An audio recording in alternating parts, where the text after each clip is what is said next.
जहां एक तरफ भूस्खलन के चलते कई सड़क मार्ग क्षतिग्रस्त हुए हैं, आवाजाही पूरी तरह से कहीं कहीं ठप है, तो वहीं सबसे ज्यादा नुकसान बागवानों को हुआ है और सबसे ज्यादा नुकसान हुआ है सेब बागवानों को। बाढ़ बारिश के बीच सेब के बागवान भारी नुकसान का सामना कर रहे हैं। सड़कें बंद होने के चलते सेब ले जा रहे सैकड़ों ट्रक फंसे हुए हैं। वहीं अब सेब बागवानों को राहत देने वाली खबर सामने आई है। बडगाम स्टेशन से कश्मीरी सेबों से लदी 2 पार्सल ट्रेनें आज रवाना होंगी। एक दिल्ली और दूसरी जम्मू के लिए जाएंगी। इस कदम से बागवानी क्षेत्र को मजबूती मिलेगी और साथ ही कश्मीर की अर्थव्यवस्था को नई गति भी मिलेगी। किसान बागवान पहले से ही दिल्ली के लिए मालगाड़ी की मांग कर रहे थे ताकि देश के विभिन्न मंडियों तक उनकी सेब की खेप पहुंच सके, और अब यह लंबी मांग पूरी हो गई है। आज बडगाम रेलवे स्टेशन से 2 स्पेशल ट्रेनें लेकर सेब लेकर ये ट्रेनें रवाना होंगी। और बडगाम से आपको ये तस्वीरें भी दिखा रहे हैं।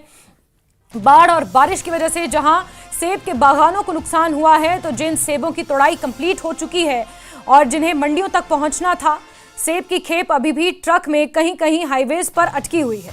ऐसे में सेब जो बागवान है उन्हें सबसे ज्यादा नुकसान हो रहा है इस सीजन में, और उनके नुकसान की भरपाई एक तरह से करने के लिए और ताकि उनके सेब मंडियों तक पहुंच सकें, बडगाम रेलवे स्टेशन से 2 स्पेशल पार्सल ट्रेन लगाई गई हैं, जिसमें सेब लदकर दिल्ली और जम्मू के लिए रवाना होंगे। वहीं रेल मंत्री अश्विनी वैष्णव ने एक्स पर पोस्ट कर इसकी जानकारी दी। उन्होंने लिखा, जम्मू श्रीनगर लाइन चालू होने से कश्मीर घाटी में कनेक्टिविटी बेहतर हुई है। रेलवे 13 सितंबर से डेली बेसिस पर कश्मीर घाटी के बडगाम से दिल्ली के आदर्श नगर स्टेशन तक पार्सल ट्रेन शुरू कर रही है। बडगाम से दिल्ली सेब ले जाने वाली 2 पार्सल ट्रेनों की लोडिंग आज से शुरू हो रही है। तो आज 2 ट्रेनें और 13 तारीख से प्रतिदिन बडगाम से दिल्ली के लिए एक ट्रेन संचालित की जाएगी, पार्सल ट्रेन, जिसमें खास तौर पर सेब लदे होंगे। संघर्ष ज्यादा नहीं हुआ। हमने बात करके रखी थी यहाँ पर रेलवे से, और रेलवे ने पूरा कॉर्पोरेट करा हमारे को। और इन्होंने क्योंकि आपको पता है जैसे 12-13 दिन से नेशनल हाईवे 44 बंद है, उस हिसाब से रेलवे से हमने बात करी तो उन्होंने विदिन 2 से 3 दिन में सबको अरेंज कराया है। एंड मैं रेलवे डिपार्टमेंट का, सरकार का बहुत खुशगवार हूँ कि इतना जल्दी और इतना शॉर्ट टर्म में इन्होंने सब कुछ अवेलेबल कराया है। यहाँ पर थोड़ा सा आपके बारे में जानना चाहेंगे, आप क्या काम करते हो, किस तरह से यहाँ पर पहुंचे आप? हमारी कंपनी पाइन वैली है, यहाँ पर श्रीनगर बेस आउट है। जो कंपनी के ओनर हैं वो दुबई बेस आउट है। श्रीनगर से कश्मीर से बिलोंग करते हैं, मुदस्सर ताक है। और हमारे खुद के यहाँ बगीचे हैं और ये उन्हीं बगीचों का माल था। एज अ ग्रोवर हमारा माल जैसे आपको पता है हालात थे NH44 के उस हिसाब से गाला ज्यादा is a short term variety दोस्तों कि ज्यादा लंबा कुल्लू जितना नहीं टिकता है, तो थोड़ा माल भी खराब होता तो रेलवे ने बहुत सहूलियत दी इस टाइम में हमारे को। तो कितने बजे की यहाँ पे रवानगी है ट्रेन की? यहाँ 2 जाएगा ये माल 2 बजे की रवानगी है और माल डायरेक्टली यहाँ से हमारा दिल्ली जाएगा। दो शिपमेंट निकाले हमने, एक दिल्ली जाएगा और एक कार्गो हमारा जम्मू जाएगा। हम इस वक्त बडगाम रेलवे स्टेशन पर मौजूद है और आज चूंकि यहाँ से parcel train, cargo parcel train यहाँ से चलेगी जो सीधे जम्मू जाएगी और दिल्ली जाएगी, क्योंकि यहाँ पर नेशनल हाईवे बंद होने से यहाँ पर जो फूड ग्रोवर्स है उनमें टेंशन थी क्योंकि माल नेशनल हाईवे में फंस चुका था। लेकिन अब क्योंकि ये ट्रेन रेलवे जो बोर्ड है उन्होंने पहले इस ट्रेन को हरी झंडी दिखाई थी, अप्रूव किया था और आज ये ट्रेन पटरी पे चलेगी। ये आप देखिए, ये यहाँ पर ट्रेन है हाई कैपेसिटी मोटर कम पार्सल वैन, क्योंकि इसकी जो ये अभी 2 कोच है, ये 2 कोच चलेंगे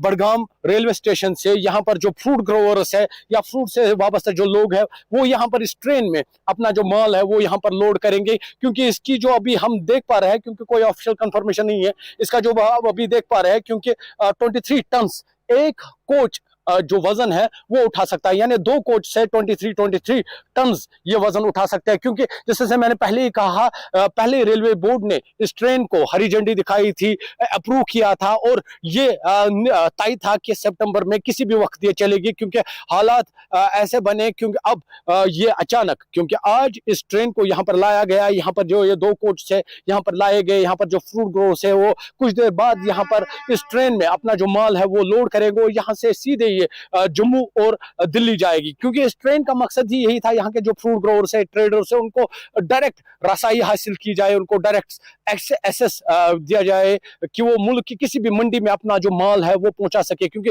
ये एक मरतबा मैं साथी से गुजारिश को ये ट्रेन दिखाए, क्योंकि ये ट्रेन अभी बडगाम रेलवे स्टेशन पहुंची है। हाई कैपेसिटी मोटर कम पार्सल वैन है ये, क्योंकि joint cargo parcel rapid train जो है वो यहाँ से चलेगी। फिलहाल high capacity motor come parcel when ये ट्रेन आज चलेगी। 2 कोच पर ये मुश्तमिल ये ट्रेन है और कुछ देर बाद यहाँ पर जो लोग हैं वो यहाँ पर अपना जो माल है इसमें लोड करके ये फिर यहाँ से रवाना होगी। न्यूज़ 18 के लिए बडगाम रेलवे स्टेशन से मैं आबिद हुसैन।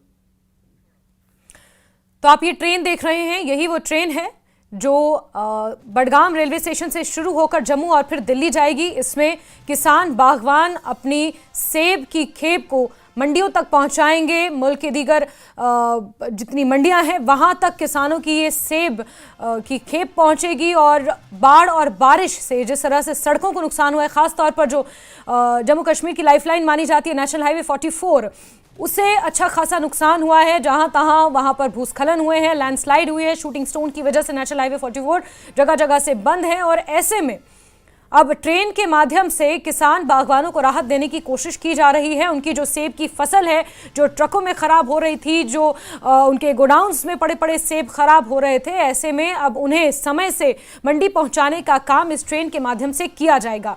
और रेल मंत्री अश्विनी वैष्णव ने भी इस बात की जानकारी साझा की है कि इसी तरह 13 तारीख से प्रतिदिन 13 सितंबर से डेली बेसिस पर कश्मीर घाटी के बडगाम रेलवे स्टेशन से दिल्ली के आदर्श नगर स्टेशन तक एक पार्सल ट्रेन शुरू की जाएगी, जिसमें सेब लदे होंगे और सेब बागवान किसान अपनी फसल को देश की अलग अलग मंडियों तक पहुंचा सकेंगे। सीधे रुक करते हैं बडगाम का। आबिद हुसैन मेरे सहयोगी वहां से जुड़ चुके हैं। आबिद, बाढ़ और बारिश के बाद इससे बेहतर खबर किसानों के लिए नहीं हो सकती थी। बिल्कुल जस्मीन, क्योंकि जिससे आपने कहा बारिश की परेशानियों के बाद इससे बेहतर राहत की सांस जो ये तस्वीरें आपको दिखाएंगे। थोड़ा सा साथी से गुजारिश करूंगा आपको ये तस्वीरें दिखाएं, क्योंकि यहाँ पर जो माल है अब लोड हो रहा है। ये जो हाई कैपेसिटी पार्सल वेन है, क्योंकि जिस तरह से मैंने पहले ही कहा, रेलवे बोर्ड ने पहले ही इसकी मंजूरी दी थी और यह तय था कि सितंबर में किसी भी वक्त ये ट्रेन चलेगी। लेकिन जिस तरह से आपको मालूम है, रास्ता बंद होने की वजह से यहाँ के जो ट्रेडर्स हैं, फ्रूट गोर्स है, वो काफी परेशान थे, क्योंकि उनका जो माल है सड़क में फंस चुका था। ऐसे में अब ये ट्रेन आज high capacity parcel when 2 coach यहाँ से चलेंगे। एक कोच जो जम्मू में अनलोड होगा और दूसरा आदर्श नगर दिल्ली में अनलोड किया जाएगा। लेकिन क्योंकि ये तस्वीरें खास है, क्योंकि सब परेशान थे, यहाँ पर जो फ्रूट से वाबस्ता लोग हैं वो परेशान थे, क्योंकि जिससे आपने पहले कहा बाढ़ और बारिश के बाद ये पहली मर्तबा राहत की सांस है उन लोगों के लिए जिनकी फसल खराब हो रही थी या जिनकी फसल खराब हुई थी। ये राहत की सांस है, क्योंकि काफी सारा जो माल है वो शहरा पर बंद पड़ा है। ऐसे में ये राहत की सांस है, क्योंकि यहाँ से अब माल डायरेक्ट लोड होगा और डायरेक्ट ये बिल्कुल बिल्कुल। आबिद, इस बीच बड़ा सवाल ये है कि क्या घाटी के किसानों को इस बात की जानकारी साझा की गई है? क्या किसानों के पास इस बात की पूरी सूची है, जानकारी है कि कितना माल वो इन कोचेस में भर सकते हैं, कितनी कैपेसिटी है और आज कितना टन माल पहुंच रहा है इन पार्सल वैन से जम्मू और दिल्ली? बिल्कुल, क्योंकि जानकारी तो है। मैं आपको जानकारी दूं, ये जो वैन है इसकी कैपेसिटी है 23 टन। अच्छा। एक कोच जो है 23 टन वजन उठा सकता है। क्योंकि ऐसे ही फिलहाल अभी 2 ही कोच लगे हैं।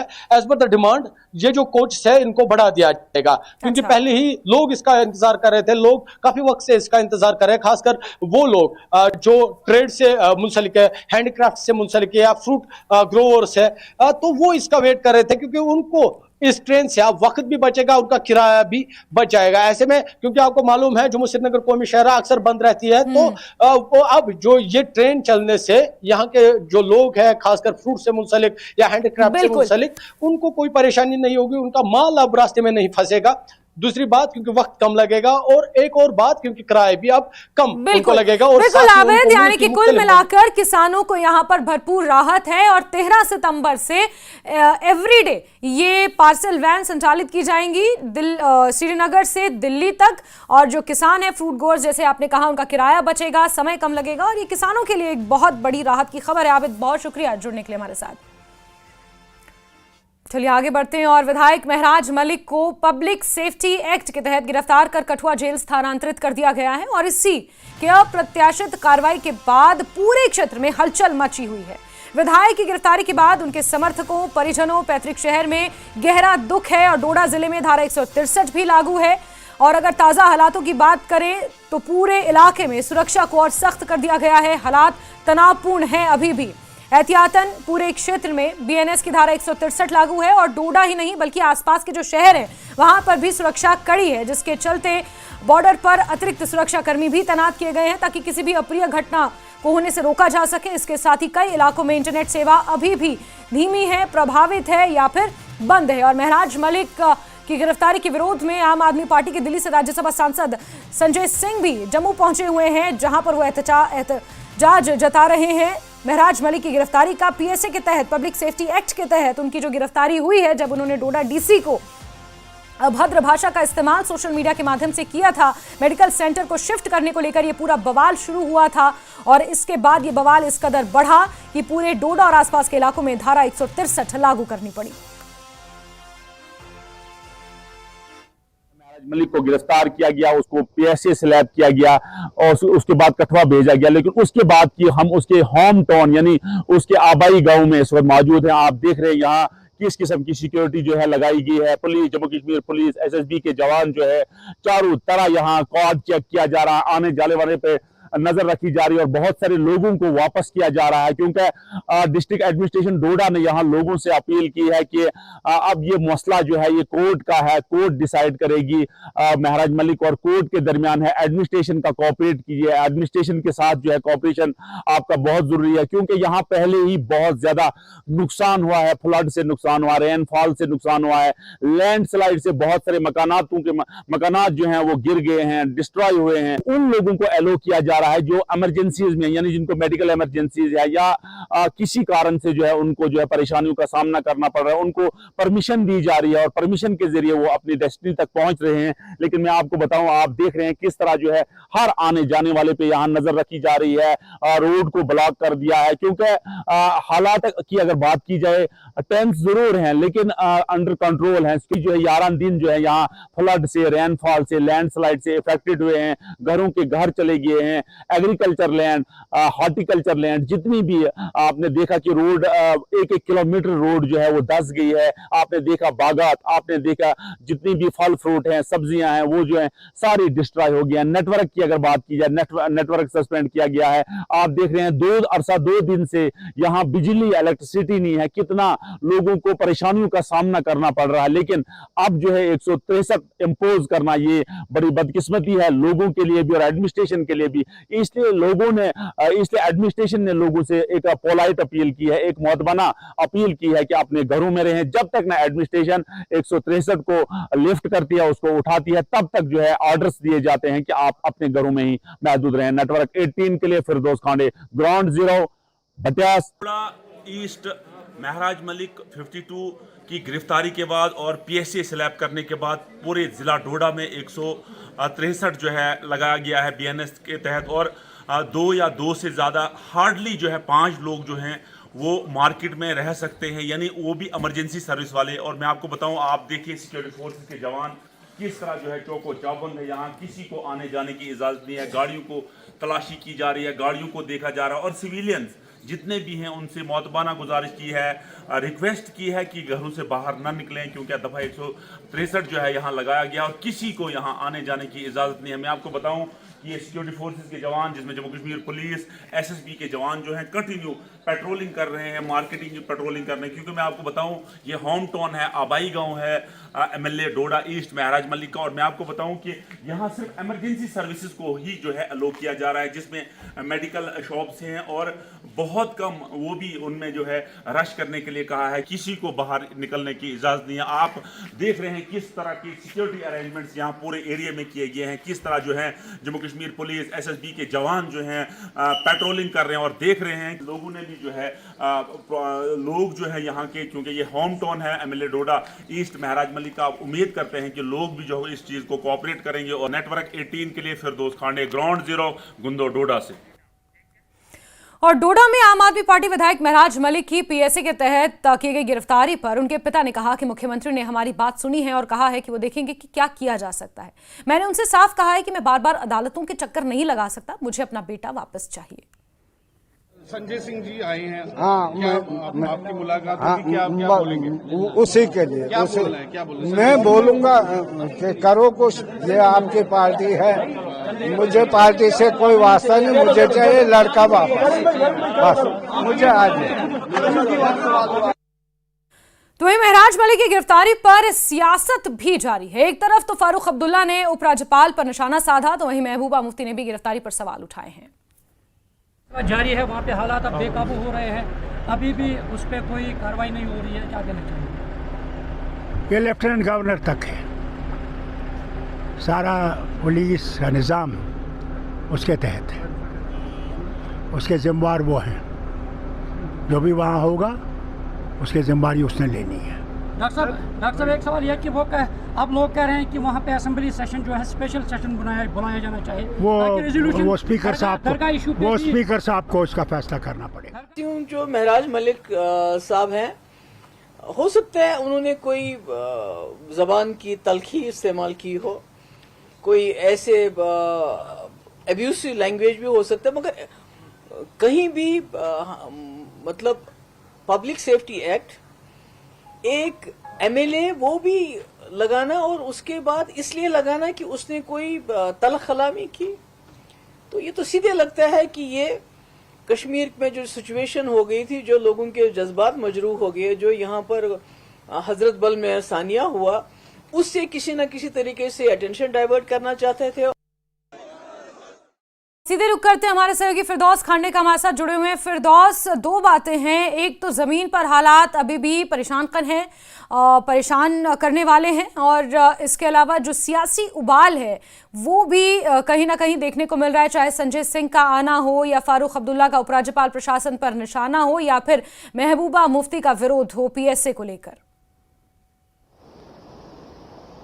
जी देखिए, जम्मू कश्मीर के साथ साथ मुल्क के दीगर हिस्सों में यानी स्टेट्स में जो है जगह जगह से ट्वीट आ रहे हैं, क्योंकि मंडे को महराज मलिक का जो एमएलए डोडा ईस्ट 52 हैं उनको डिटेन किया गया। उसके बाद जो है गवर्नमेंट का एक ऑफिशियल स्टेटमेंट आया, उसमें बताया गया कि पीएसए के तहत जो एमएलए डोडा महराज मलिक को जो है डिटेन किया गया और उसको पीएसए स्लैब किया गया, और उसके फौरन बाद जो है उनको बुधरवा के रास्ते कठवा भेजा गया। लेकिन मैं आपको बताऊं कैसे हालात हैं खास करके जम्मू कश्मीर में, और जम्मू कश्मीर के उस इलाके में जहां से महराज मलिक ताल्लुक रखते हैं। मैं आपको बताऊं कि हम ग्राउंड जीरो पे हैं महराज मलिक के बिल्कुल होम कॉन्स्टिट्यूंसी में, बिल्कुल वहां जहां रिहाइश करते हैं महराज मलिक वहां हैं हम, वहां से हम आपको बराह रास्त जो तस्वीर दिखा रहे हैं, वहां से फुटेज दिखा रहे हैं। मैं आपको बताऊं जिन जिन रिलेटिव्स या फैमिली मेंबर से हमने बात की, उनका कहना था कि महराज मलिक जो है एक गरीबों के नेता था, एक मसीहा था, जिसको जो है एक साजिश के तहत, एक पॉलिटिकल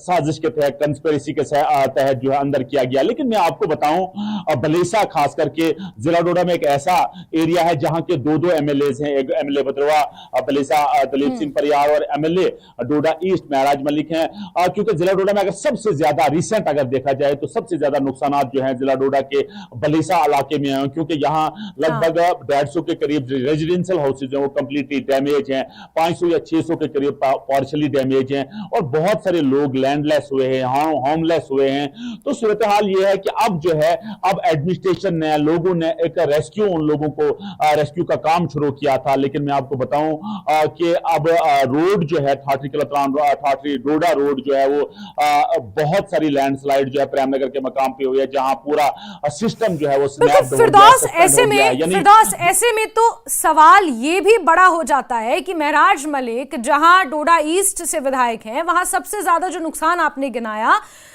उस नुकसान का आंकलन, लोगों की मदद, किस तरह से प्रशासन की, सरकार की मदद लोगों तक पहुंचे, इस काम को करने के बजाय वो तो मेडिकल सेंटर को शिफ्ट कराने को लेकर सारा गुस्सा जाहिर कर रहे थे, बजाय अपनी एनर्जी इस तरफ चैनलाइज करते कि भलेसा में जो कुछ हुआ बाढ़ और बारिश की वजह से वहां के लोगों को राहत पहुंचाई जाए। ये तो मसला बाद में भी हल किया जा सकता था, पहले भी इस मसले को लेकर वो कई बार बदजुबानी कर चुके हैं। जी देखिए, ये administration as well as MLA Doda Mehraj Malik के लिए टाइम नहीं था, क्योंकि ये एक इतना नाजुक मसला था कि पूरी भलेसा जो है इस वक्त लैंडलेस हो गई है, हाउसलेस हो गई है, पार्शली मकानात डैमेज हैं, सड़कों की सड़कें जो है वो धंस गई हैं, क्रैक्स मकानों में है। बिजली अगर आप देखा जाए सब डिवीजन गुंजो और ठाठरी में 2 दिन से बिजली नहीं है। पानी की अगर बात की जाए, पानी डिस्टर्ब हुई है, स्कीमें खत्म हो गई है। इंटरनेट की बात की जाए, 2 दिन से यहां दफा 163 लगाया गया है, यानी इतनी रिस्ट्रिक्शन लगाई गई है कि सिर्फ बीमार जो पेशेंट हैं, सिक पेशेंट जो है, प्रेग्नेंट लेडीज जो हैं, उनको जो है अलो किया जा रहा है। एक शॉप जो है, मेडिकल शॉप, इमरजेंसी शॉप जो है, उसको जो है खोल दिया गया है। लेकिन मैं आपको बताऊं, सूरत हाल बिल्कुल काफी नासाज हैं। लेकिन एक चीज है कि टेंस हैं बट अंडर कंट्रोल है, क्योंकि एडमिनिस्ट्रेशन के साथ जब हमारी बात हुई, एडमिनिस्ट्रेशन ने कहा कि धीरे धीरे जो है ये सारा मसला जो है अब नॉर्मलाइज की तरह, क्योंकि प्रशासन का हालांकि ये कहना है फिरदौस, लेकिन हालात तनावपूर्ण हैं और लोगों को बाढ़ और बारिश के बाद जो मदद मिलनी चाहिए, और क्योंकि इस तनावपूर्ण स्थिति में ये जो हालात परेशान करने वाले बने हैं, इसमें लोगों तक मदद नहीं पहुंच पा रही है, ये अपने आप में एक बड़ा मसला है। फिरदौस, नजर बना के रखे, बहुत शुक्रिया जुड़ने के लिए। तो विधायक की गिरफ्तारी को लेकर लगातार विरोध जारी है। इस बीच आम आदमी पार्टी के राज्यसभा सांसद दिल्ली से संजय सिंह भी पहुंचे हुए हैं और उन्होंने भी जगह जगह विरोध करने की चेतावनी दी है। और खबरों का सिलसिला जारी है, वक्त एक छोटे से ब्रेक का।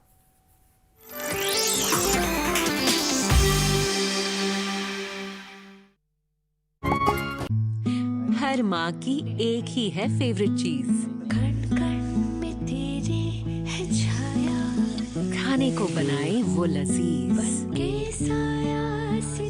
स्वाद को लाए सेहत के करीब, जी भर के खा लो पाओ माँ का आशीष, है पल पल की शक्ति, हर माँ का भरोसा प्यार से परोसा, पतंजलि शुद्ध गाय का घी।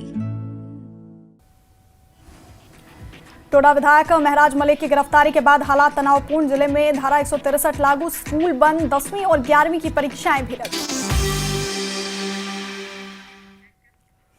आगे बढ़ते हैं, बात करेंगे पड़ोसी मुल्क नेपाल की, जहां की जेल से फरार 35 कैदी भारत में गिरफ्तार हुए हैं। भारत में घुसने की कोशिश करते हुए उन्हें गिरफ्तार किया गया है। पश्चिम बंगाल, बिहार और उत्तर प्रदेश बॉर्डर से ये गिरफ्तारियां हुई हैं। उत्तर प्रदेश से 22 कैदियों को गिरफ्तार किया गया है, बिहार से 10 और पश्चिम बंगाल से 3 कैदी गिरफ्तार हुए हैं। नेपाल में आंदोलन के दौरान 15,000 कैदी फरार हो गए थे और ऐसे में अब 35 जो कैदी हैं उनकी गिरफ्तारी भारत में हुई है। ये कहीं ना कहीं भारत के लिए एक बड़ी चिंता की बात है। 15,000 से ज्यादा कैदी फरार हुए हैं। जो जेनजी आंदोलन ने जिस तरह से हिंसक रूप धारण किया, उसके बाद जो कैदी फरार हुए हैं उनकी गिरफ्तारियां भारत के बॉर्डर से हुई हैं। पश्चिम बंगाल से गिरफ्तारी हुई है, उत्तर प्रदेश, बिहार के कई बॉर्डर इलाकों से ये गिरफ्तारियां हुई हैं और भारत के लिए ये कहीं ना कहीं खतरे की घंटी के समान है। आपको बता दें कि जिस तरह से महोत्तरी, नखू और पोखरा की जेलों में आगजनी हुई, प्रदर्शनकारियों ने वहां पर आग लगाई, उसके बाद कई कैदी भागने में सफल हुए। 15,000 से ज्यादा कैदी फरार हैं जिसकी खबर मिल रही है और इस अशांति में अब तक 22 से ज्यादा लोगों की मौत हो चुकी है। 1,000 के आसपास लोग जख्मी हैं और ऐसे में ये हिंसा थमने का नाम नहीं ले रही है, तनाव थमने का नाम नहीं ले रहा है। इस मामले में भारत की सीमाओं पर भी अब चौकसी बरती जा रही है और भारत के लिए एक बड़ी खतरे की घंटी उस वक्त बजी जब भारत की सीमा से, जिसमें पश्चिम बंगाल है, उत्तर प्रदेश है, बिहार है, इन तीनों राज्यों की सीमा जो नेपाल से लगती है, वहां से 35 कैदियों को धर दबोचा गया। और नेपाल की हिंसा का यह सबसे खतरनाक रूप है जब जेलों पर हमला हुआ और वहां से कैदी फरार हो गए। कई ऐसे जेल जिसमें नखू जेल ललितपुर, इसके अलावा पोखरा जेल, महोत्तरी, ये वो तमाम जेलें हैं जहां पर आगजनी हुई। प्रदर्शनकारियों ने वहां पर भी हिंसा करने की कोशिश की जिसके नतीजे में कैदी फरार हो गए और उन्हें अब धर दबोचा गया है भारत नेपाल की सीमा से।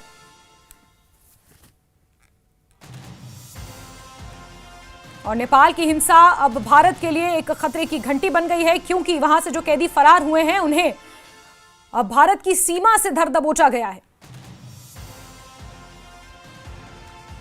और साथ ही साथ नेपाल की जेलों से 7,000 कैदी फरार बताए जा रहे हैं। यह आंकड़ा 7,000 हो चुका है। इनमें से कई का मूवमेंट भारत नेपाल बॉर्डर पर भी देखा गया है। सशस्त्र सीमा बल हाई अलर्ट पर हैं। हर संदिग्ध की पड़ताल की जा रही है क्योंकि ये कैदी नेपाल की जेल की 4 दीवारी से निकलकर अब भारत की सरहद पर दस्तक दे रहे हैं और इसी क्रम में इनकी गिरफ्तारी भी हुई है और इसीलिए कहा जा रहा है कि ये भारत के लिए भी स्थिति कहीं ना कहीं तनावपूर्ण है, क्योंकि वहां की जेलों से 7,000 कैदी फरार हुए हैं। हिंसा की वजह से जेलों को भी आग के हवाले कर दिया गया था और अब ये कैदी भारत नेपाल की सीमा पर देखे गए हैं।